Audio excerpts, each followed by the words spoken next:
Welcome to Solvetic, your channel to always learn technology easily. Below in the description, you will find useful links we used in this video.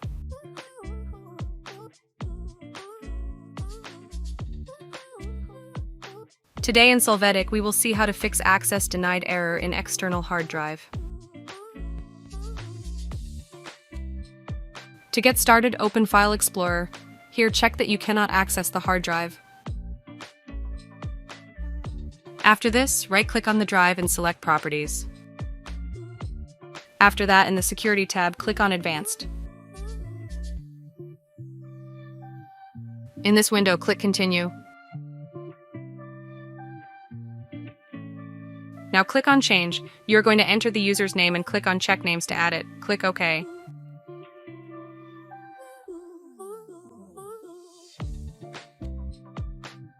After this, check the box. Replace owner on subcontainers and objects. Click on Apply. You must select Yes to confirm and then click on OK.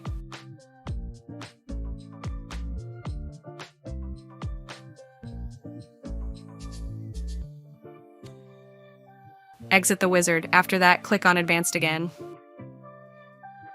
Now click on Change Permissions. Click Add.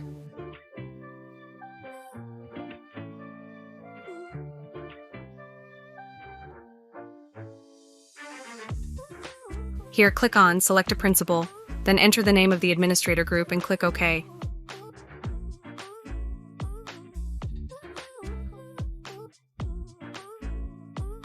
When you do, check the full control box. Click on OK. In the next window, click Apply and OK.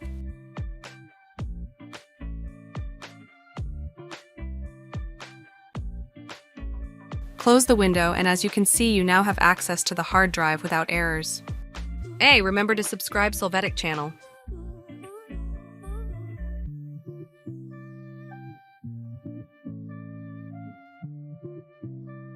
We hope it has been helpful for you. Here are links to watch more videos of your interest and subscribe to the Solvetic channel. Thank you.